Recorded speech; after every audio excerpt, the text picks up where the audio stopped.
Hey guys, at PAX South, an opportunity to discover a really cool game. It's called Bierzerkers. It's by Shield Break Studios, and it's their initial title.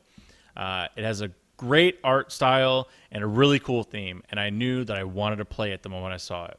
So they had an opportunity to sign up for alpha there, but that wasn't enough for me. So I emailed them, and I got a key, and I had a chance to play it. And if you saw my stream, you know already that I loved it. So I contacted Vince Fennel, and I wanted an interview, and today I have that interview for you with some gameplay footage. Here you go. Why don't you actually give us a little breakdown, a quick breakdown on yourself? Sure. My name is Vince Fennel.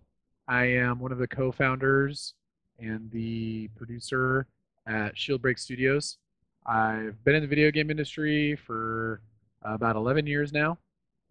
Started in QA working at Activision and then kind of worked my way up through production there. Worked on Call of Duty franchise for quite a while. And then popped over to Blizzard for a bit to work on the StarCraft team before leaving there to go do this Shield Break thing. That's cool. I actually been in the video game industry for a number of years now in QA as well. Oh, nice. Awesome. Yeah. Then, if you want to give us a little background on Shield Break itself. Sure. Shield Break has been in existence for about a year and a half now. It's comprised mostly of ex-Blizzard folk, guys who met each other through competitive gaming or just friends of friends at the studios. Um, we are working on our first title called Bierzerkers, a multiplayer melee combat game, and we're hoping to have it in early access within the next few months. Cool. Well, I gotta say, having played this pre-alpha version, I'm really excited. My friends and I thoroughly enjoyed it. Awesome. That's great. Happy to hear that. So I guess give us a bit about how y'all decided on a Viking arena combat game. Sure. So when we first were talking about what we wanted to do, we, like I said earlier, a lot of us met through competitive gaming, um, and we knew we wanted to make something that would be a competitive game, something we could play online against each other. Uh, the philosophy of the studio has been to make games we want to play. So that went naturally along those lines, and of course we started looking at shooters as an option. I've worked on shooters before. A couple of the other guys on the team have too, and that was something we were starting to explore.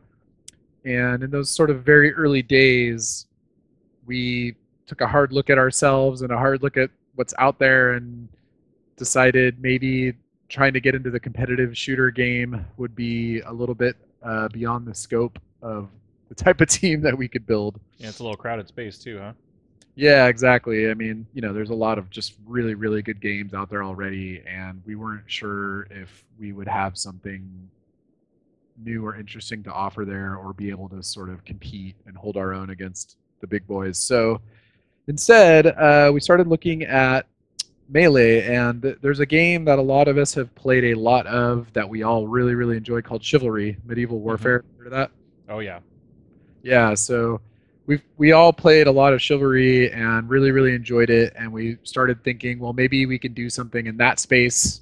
Those guys, that team did really well, and we're able to turn a mod into a full game and open a studio, and we felt like, okay, there's not a whole lot of competition out there in the melee competitive um, 3D space, so that was something we felt like was more attainable and where we could make an impact, really. So that's what we started building, and from there we just kind of naturally went toward the Viking theme because it was a way for us to have a lot of fun with the game and explore some things that weren't hyper realistic. We also just sort of took this humorous angle on it where we aren't taking it very seriously, and the characters in the game is really about taking the most stereotypical ridiculous things you've heard or have been in popular media about the Vikings and just blowing them way out of proportion and just taking it to like the absolute extreme and overdoing it and just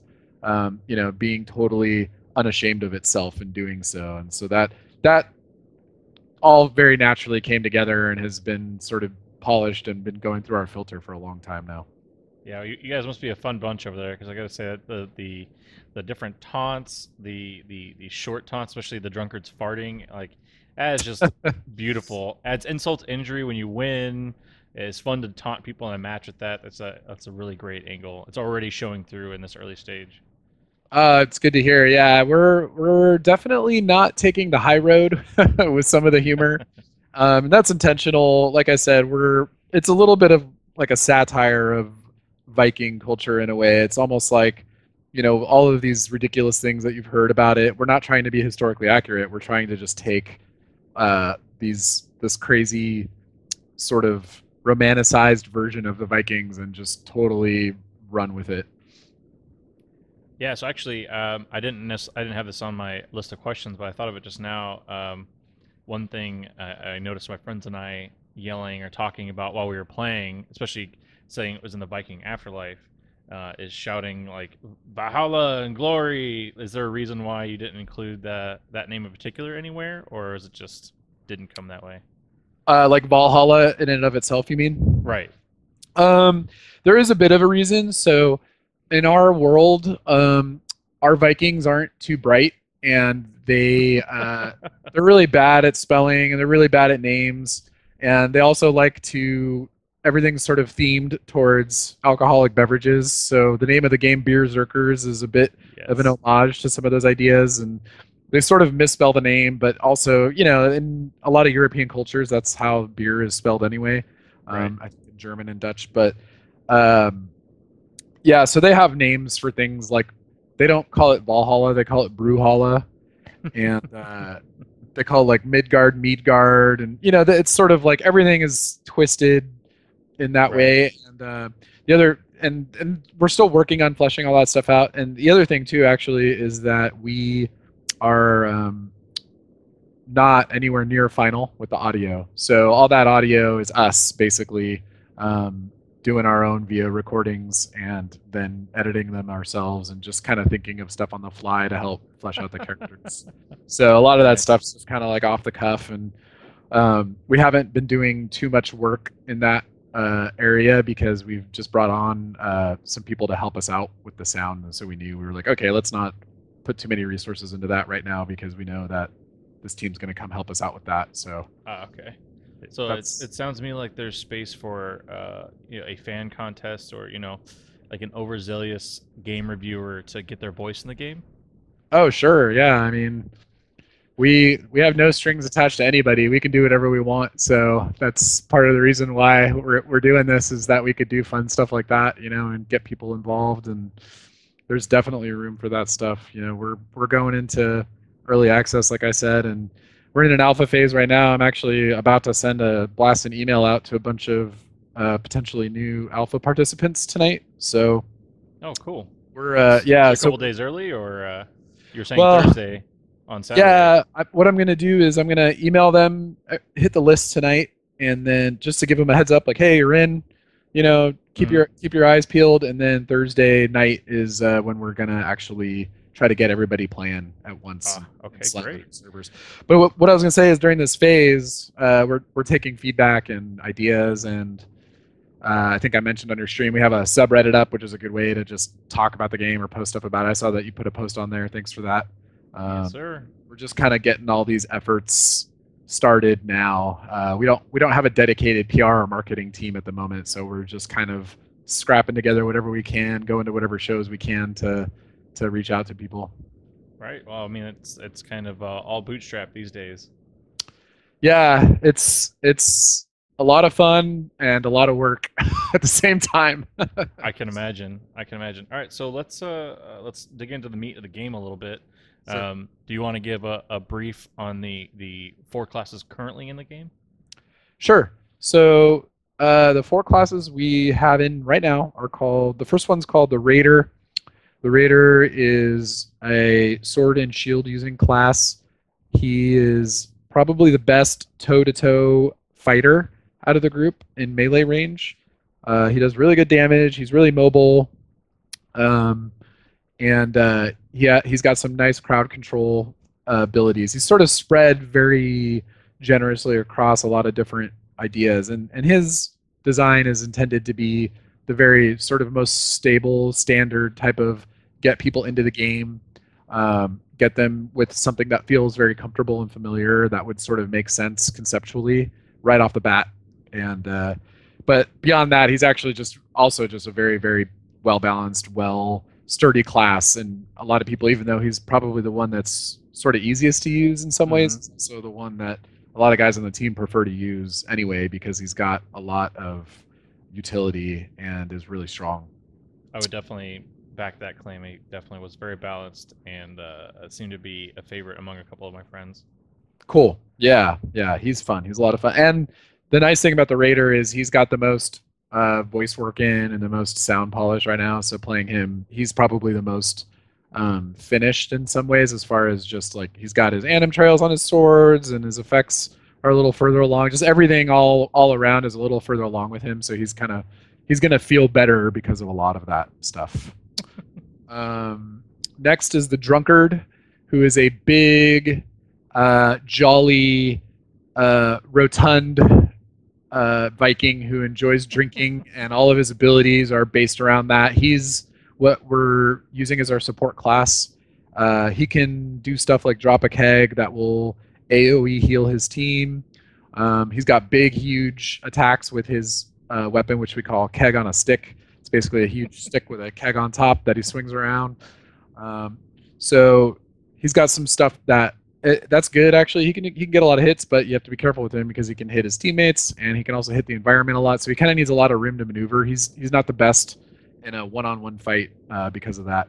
But he could shoot his beer wave into team fights without worrying about hitting his teammates, and he can belly flop and do some AOE damage and do some other AOE one-shot heals and stuff. So he's a really critical class to have on your team.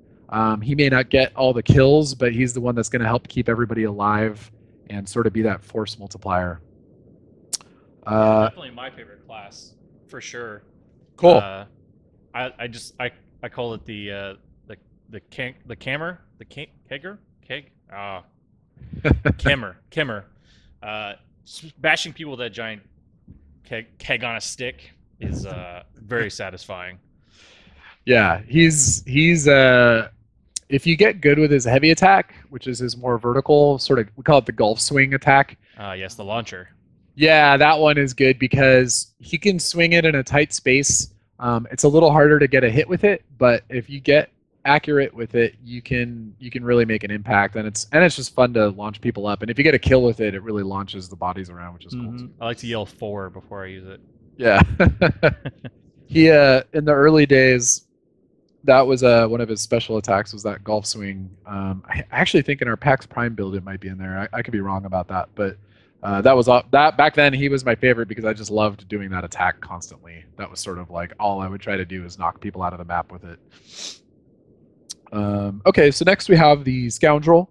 Um, the Scoundrel is a sort of like overly confident, kind of cocky, annoying personality. Um, he's got really obnoxious taunts where he's like flipping the bird at people and like doing like gross hump maneuvers. He's kind of just like kind of like a douchebag is how we describe him sometimes. He's just kind of a jerk, but his fighting is sort of designed around that personality trait too, and that he's designed. He's short. He's ranged, but it's short to medium range. He throws daggers, and those daggers they don't do a lot of damage on their own. But what they do is they place stacks of orbs on people, and when you get your melee attacks with him, they'll blow up those orbs and do a lot of damage. So he's designed to be very opportunistic to try to dive into a fight, do some damage, and then get out and be annoying and harass. Interesting. Is the debuff stack currently in the current build? It is, yeah. So it's his effects are probably the least far along, so it's not communicated very well right now. But if you hit people with daggers, what they do is they get these little orbs that will float around them, these little purple orbs.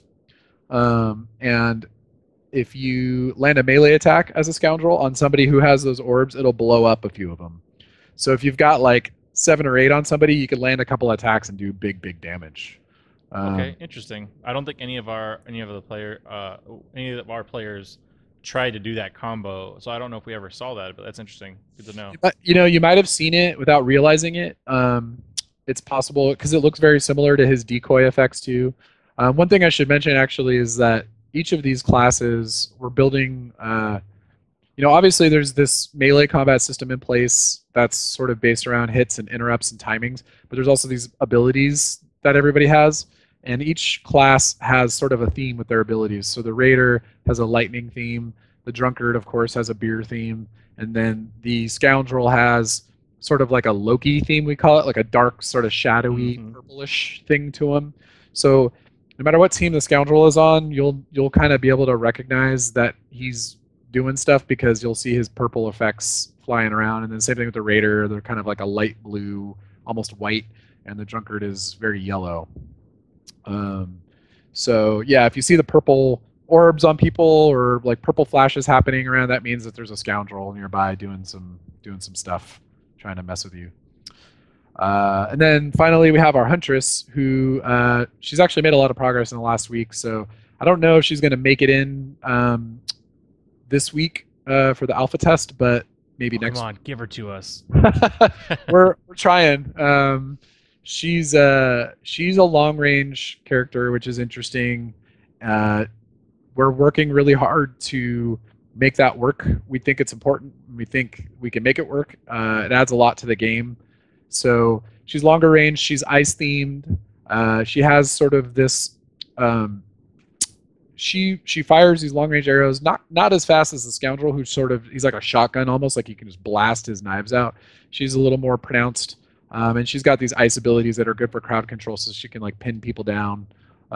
She can throw a blizzard down that kind of zones people out too. So her design is intended to be crowd control, and you have to be really sort of careful with her because if she gets caught up close with somebody, she doesn't have a lot of great ways to deal with that. So she's an interesting class, and we're really excited to see how she blends in with everybody, how people use her and abuse her, because it's possible. Right now, we have a guy on the team who she's his favorite class, and he's just so good with her that we need to know if it's just because he's so good that she's overpowered, or once other people get in there and start using her, is she gonna balance out a little bit, and we'll see some new stuff that we haven't thought of before. So we're kind of on that line. We're trying to figure that one out and see when we can get her in there. Right, makes sense. I definitely felt like the game was missing a little CC because each of the classes have some form of minor crowd control, but nothing extreme, and certainly ranged is fairly missing from the current build to out her. So I think that that is definitely an area that should jive well with what's already there. And I know you. I'm going to go ahead and ask you some questions that you probably answered on Saturday, just so that I can give them the video as well. And one of those being, what are your plans for adding more classes beyond the Huntress? So right now we have 2 other classes that are in development. They are still super early, super early days, but we have 2 concepts that we're really excited about that we think will fit in really well with the current roster. Beyond that, we have some ideas. We haven't fleshed any of them out too much, but we would like to just continue to add classes for as long as we can, really. The nice thing about game development these days is that it's not unheard of to continue adding that type of content to your game even after it's been released. So our plan is to just continue to do that. We think that what really makes our game special is the classes. We haven't gotten too crazy with map design or mode design or taken a lot of risks there because we're sort of focusing all of that design effort into the classes themselves and making them feel really different and really unique. So the idea there is to just keep going with it and making some new ones and keeping them fresh, keeping new ideas on the table to see how they interact with everybody else, and then of course keeping everything balanced, which will be probably a full-time job or maybe several full-time jobs for the duration of the lifetime of the game. That's definitely gonna be tough.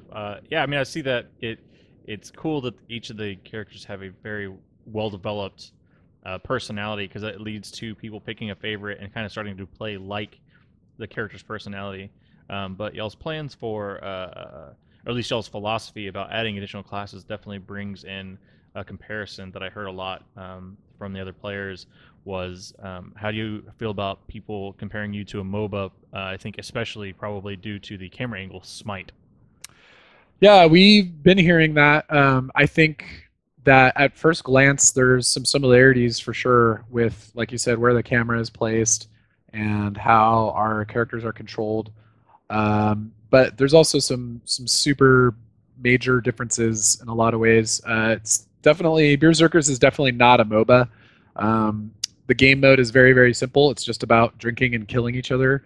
There's no towers to capture. There are no creeps or jungles, or all the maps are very arena and smallish. I would almost describe it more as like a 3D Smash Brothers in some ways, I could where see that. each character kind of has standard attacks and special abilities, but there's not like this huge complicated leveling system or itemization system within the matches. The idea is really really simple, and kind of harkens back a little bit in some ways to just old school PC shooters where you can hop into a server and just play for a bit and get your kicks, and then you can jump out. You don't need to stick around for 45 minutes or something to get a match in.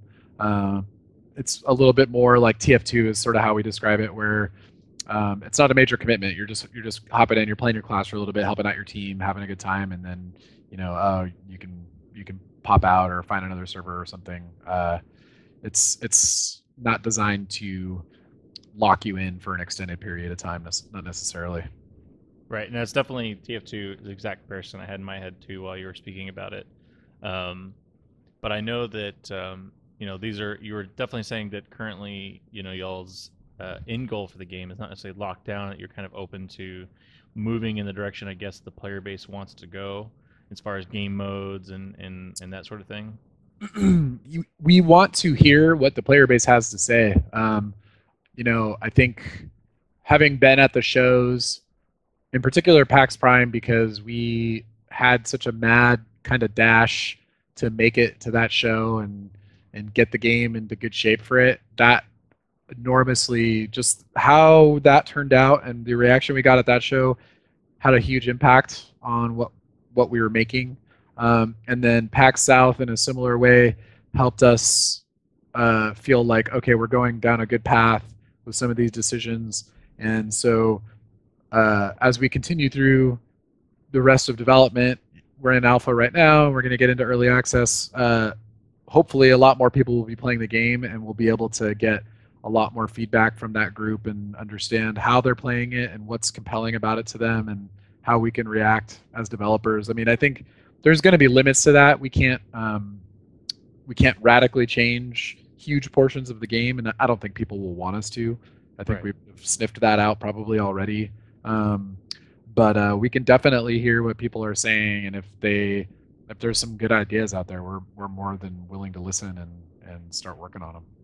Cool. Well, I mean, I definitely would love to see a kind of domination game mode. I don't know if you had a chance to play Tribes Ascend, but it had a game mode where instead of capturing the flag, it had 4 to 6 points that you had to sit on to roll a timer where you capture the zone and you'd get points towards a goal.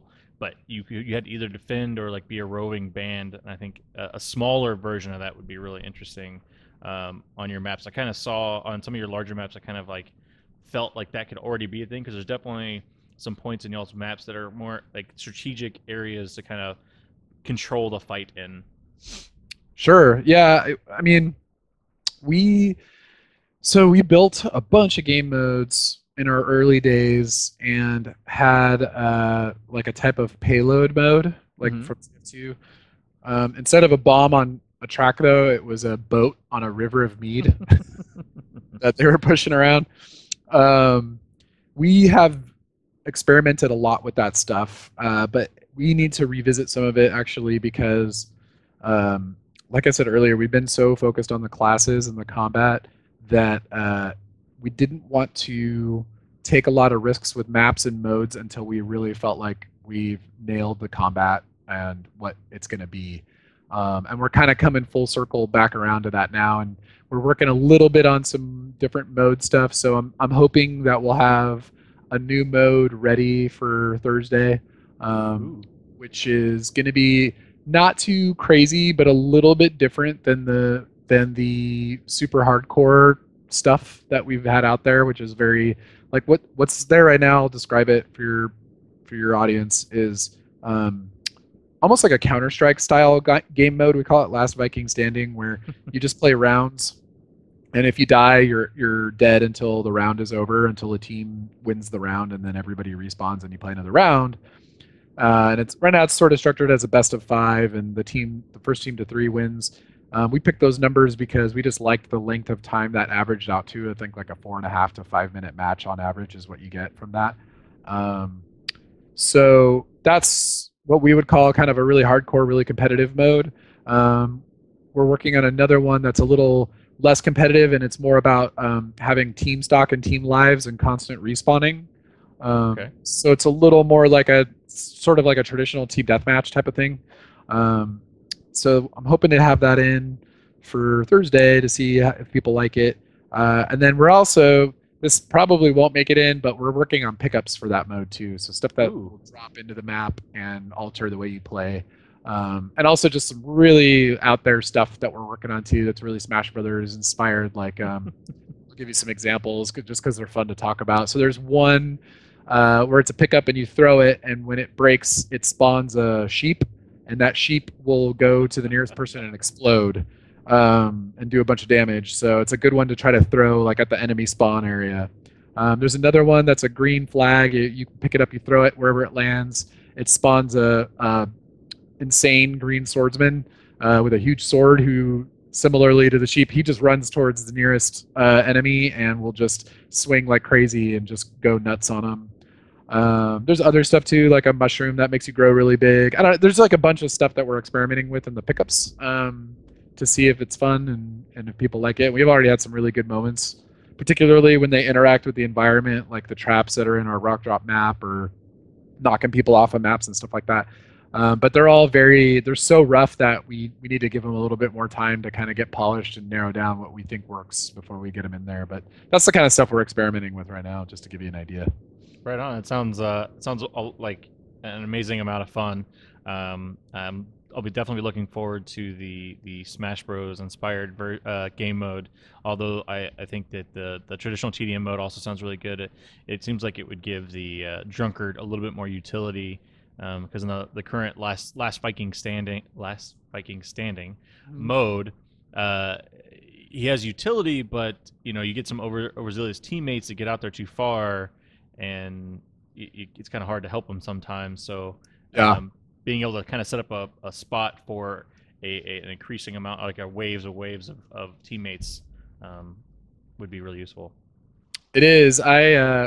When we first started testing this mode again, I asked a guy on our team, our animator, his favorite class is the drunkard, and I asked him, because I was worried about that, I said, do you think the drunkard is less viable in this team deathmatch mode because there's constant respawning and it's sort of people just kind of run out there a little bit more and don't feel like they need to hold back as much? And his response was he's actually way more viable now because it's better for your team to keep people alive and prevent your ticket or lives count from getting too low. So if you have a good drunkard player keeping people alive, it really makes a bigger impact in this mode. So I thought that was good, and you kind of nailed that already too in your analysis of it. So that's something I'm excited to see in that mode. Yep. So also, since we're talking about game modes, and we haven't made this clear in the video yet, what is the maximum versus amount in each of these modes? So right now it's 4v4, but that is not a technical limitation by any means. That is more of a design choice that we've made, and we've built the maps to support those numbers. We are still experimenting with what the right number is, but that's what we're targeting now. We sort of had to make a decision about that more just out of sort of necessity and how we're going to spend our resources. If you go a little bit higher than that, if you go a bit more higher, you get into like 6v6 or 8v8 or something. What we've seen happen in our bigger play tests is that it gets a little difficult for people to track where everybody is and kind of um, retain the tactical type of gameplay that we're looking for, and it turns a little bit more into sort of just like a spam fest. Yeah, it seems like a little too much, at least for the current design. I think the combat feels really good with the fewer amount of players. Right. Maybe 5. I would say even 6 would be too much. At least at the current level of the combat and the map design. I think so. I think where I could see that going is if people want to play with more players and we feel like with more classes coming in that would be good. I think what we would need to do is expand the maps a bit, obviously, to just give people space to fight, because ultimately in a melee game it usually boils down to like a 1v1 or a 2v1. Because we have friendly fire on, if you get into more than a 2v1, like a 3v1, sometimes those 3 people are going to be hitting each other more than they're going to be hitting their enemy. So Yes, they usually can. people kind of break off onto their own little fights, and that tends to be where the best gameplay happens. So like you'll have a few 1v1s happening at once, and then whoever happens to win their 1v1 then rotates around to help out their teammate, and that's kind of where the tactics and interesting stuff starts happening. So if we had like a 6v6, maybe blew the map out a little bit and started experimenting with some more objective based things, I could see that working. But right now, because we're a tiny team, we're, like I said, we're focused on classes. We made a decision to go with 4v4. It feels really good with less. It actually feels really good 2v2, because it becomes, those 1v1s just become that much more important with less people. Yeah. And we're happy with that. So it's sort of that this whole phase that we're going through now is going to be figuring that stuff out and seeing what works, and where else we can push on those boundaries and make the game better. It's actually funny you mentioned the 2v2 because unfortunately I wasn't able to get enough of the guys that streamed together later that day to record some non-stream footage. So all the footage being shown right now is going to be 2v2. Oh, So, cool. They'll be able to look at the stream footage for the 4v4. Yeah, That's definitely fun too. Yeah, I mean, you're more than welcome to join us on Thursday and stream. There should be plenty of full servers, hopefully, going on at that time, so you can capture some more of it. But yeah, 2v2. We are at PAX Prime with 2v2 Epic Games. We're using their engine, Unreal Engine 4. They hosted us at PAX Prime and were kind enough to let us have 4 stations and do 2v2s there. And like I said earlier, that really, seeing that and doing that and letting people play the game that way really helped us make some important decisions and shape the game into what it's become now. I can imagine, and y'all have done a great job. And I will definitely say, especially mentioning the friendly fire, I hope no amount of whining can sway y'all from that, because that definitely adds something to the game that would be missing without it. Yeah, I mean, going back to chivalry, it's a really big part of that game, and we have experimented with turning it off, and it generally almost every single time we've done that made the game worse. And it's because in a melee game, really what the game is about positioning. If you can get behind your opponent's defenses or around them, or into some type of position where your opponent is vulnerable, then chances are you're going to win the fight or you're going to get a big advantage. And friendly fire, having it on is really important for that, because if you are near your teammates, that means you have to think about your position relative to theirs as well. And so it just makes the game a lot more tactical and interesting, and you can't just take 5 of you and swarm one person and annihilate him. You sort of have to just decide, okay, like that guy, or I'm going to take that one, and you guys go try to find another fight to handle, and it adds so much. The one thing we have done is we've toned it down, so we actually reduced it, so it's not full damage right now. And we want to see how that plays out, if it still is giving us the gameplay we want without as much of the penalty as there was before. So we're tweaking and tuning that stuff, and it's possible like different modes may have different amounts in it as well. Like if we want to have like a super hyper competitive mode, I could see us potentially having full friendly fire enabled for that. Makes sense. I could definitely say from our playtest that Friendly Fire can definitely play. We killed each other a number of times. Or my favorite is once your team reaches the 3 wins to have victory for the map. I like to kill my teammates so that I am victorious alone. Of course, that's only natural. So I'm a little bit of a glory hog, but I figure we're in Valhalla. Exactly. Bierzerkers. It's the beer and glory for thine own. No. Well, we're running a little long here, so I'll go ahead and get to these last couple questions. Sure. Uh, do you have any idea of what kind of map release schedule you would like to have with this one? You mean for the whole game? Yeah, do you feel like there's like going to be a pace to releasing these like new maps to the game, or is that even? So we don't know yet. So what we're doing right now is we're focusing on our early access milestone, which is 4 classes, 4 maps, and 4v4 gameplay. Um, Beyond that, like I said, we have 2 other classes that are in development. We've got a huge backlog of maps that we've and experiments we've done and stuff we've played around with that we'll dive into. But what we're really focused on right now is getting all those classes in and polishing up the stuff that we know we want to have in there. Beyond that, it's hard to say. It takes us a while to make a map, and I think what we would want to do probably is get a little more experimental and kind of maybe build some things that are specific to modes. And the maps that we have right now aren't too crazy. So I think what we'll want to do is explore some different ideas with that post early access. So it's hard for me to say right now what else might be on the horizon map wise.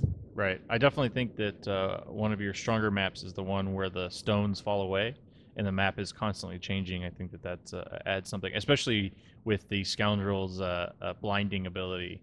I've fallen off the edge a number of times. Yeah, that's the type of stuff that we find interesting is when the map not only just the geometry affects the game, but just other elements to it, so that it's it's always great when little emergent things happen, and that map's a good one for it because there's missiles that can hit people and knock them around. And like you said, if the scoundrel's blinding people and drunkard can knock them into the lava near a rock that just fell off. If you're thinking about all that stuff, then I think it makes for more interesting gameplay. Definitely, definitely. So you mentioned y'all's self requirements for early access milestone. Do you have any idea yet of what you kind of want to shoot for at the end of early access when you feel like it's going to go retail? Do you have any numbers for that yet, or is that still too far in the future? It's probably a little too far to guess. It depends on a lot of factors. I think the time frame that we're shooting for is this year for a full PC release. Okay. And it's the early access is really going to help us understand what direction we want to go with that. And I'll give you an example of why it's tough. So if we decide, oh, people are really just enjoying combat, then maybe we say, okay, well, let's take the resources that we have and let's really focus on just getting more classes into the game and staying sort of more safe with the map design and not getting too crazy there. Or maybe people go a different direction, or we go a different direction once we're playing. I mean, we've all been playing the game. We have like 500 hours in it, all of us each. So we've lost perspective in some ways, and so we're excited to play with some new people and see, okay, maybe what else is going to emerge. Maybe there's a mode we have in mind that'll help define the game a little bit more, or maybe we say, oh, let's go bigger. Let's go with more players and bigger maps. There's a lot of different directions it could take. I think we mentally have an idea of where we think it's going to go. And if it stays on that path, then it would look like where it's at now, but just more classes, more maps, and we would sort of take our scope and set it at a certain point for full release, and then once that's done, we'd basically just go into a full release. And like I said, that would be sometime this year, but we're still in that phase. We're in a really interesting phase right now where we're going to try to get this out to a lot more people and see if they can help us make this game better. Cool. Yeah, I'm definitely looking forward to more opponents to crush under my drunkard's belly. Awesome. Me too. Yeah. So I guess final question would be, and you mentioned this a little bit on Saturday, and you're a bit uncertain with this thus far, but I'll go ahead and ask it. Is the model your, or actually let's change it up a little bit. Um, I guess more. Do you know what your price is going to be going into early access yet? And then additionally, what is going to be your model on release, or that thought process? All right, so yeah, what we're doing right now is we're looking at a lot of comparable games, or trying to find some stuff that looks comparable to see what feels right price point wise in early access. Um, we're looking mostly in the 20-ish dollar range for early access, Okay. and that's for the full game plus whatever other content that we add along the way while we're in there. Um, that's really just a guess, though. Right. The end, um, we do want to explore some other business models with things that allow you to customize your characters. So there's two really big systems that um, we're starting to work on that will go into effect while we're in this phase, which is our progression and customization systems. Um, we've just laid out plans for those and are starting to implement some of them, and those may or may not affect the business model. One path we could go down is like the microtrans path, which we like the Valve model for, which is to um, give people ways to get cool stuff that really make them look different or feel different, and they can participate in that if they want to. If they don't want to, then they don't have to. They still get the full game, and they get all the content and all the gameplay content that affects the game anyway. Um, we like that model a lot. Uh, Beyond that, we could just potentially stick to a retail price, and depending on how much content we get in, it may or may not change throughout the life of the game too. So maybe this early access price point is sort of a model where, hey, if you get in now, it's a good deal, and then down the line it could go up. But to be honest, it's like a hotly debated issue internally. We're really trying to find something that we feel like is fair to the players, but also fair to us at the same time, and allowing us to continue doing what we want to do and making it better. Right. Well, I think those are all good thoughts, and I like the direction you're going. Uh, I think maybe you should just maybe now make a public pledge to never be pay to win. Yeah, I will gladly do that. That's the one thing we definitely don't want to do. We don't want to let people pay to unlock everything or pay to get some type of gameplay advantage over other players. That's what I meant when I said the Valve model. If you look at what they do, like with Counter Strike, for example, you can't buy a new gun with money. You can't buy a faster counter terrorist or something. It's really purely aesthetic. It's Right. just, hey, I want this. I really like this knife. It works exactly the same as everyone else's knife. It just looks different, and it's something I'm excited about because I love playing this game. I love getting knife kills, and um, maybe it's a stat track or whatever, or I don't know. I'm not totally familiar with all of the options they do, but stuff like that. I think that's the stuff that feels fair to everybody. And I think that you enjoy that stuff, even if you don't participate. Even if you're like, I don't want to spend any extra money on this game, that's fine. You still get to see people do stuff with those. You could, in Counter Strike, at least you can pick up their weapons and check them out too. And it's a win-win. It's good for the people that don't participate, and obviously the people that are participating are enjoying that stuff. Valve has a really, really good economy system set up so that people can trade. And we down the line would love to participate in that too. I think that's really, really smart. So stuff that empowers players and doesn't screw anybody over. That's the stuff that I think is good to do in that space. Right on. That sounds amazing. Yeah. So that's Vince Fennel from Shield Break Studios for Bierzerkers. I personally am looking forward to it, and you can count on me being there on Thursday. Like I said, I'm looking for new opponents to crush beneath my belly. Awesome. Looking forward to it. Should be fun.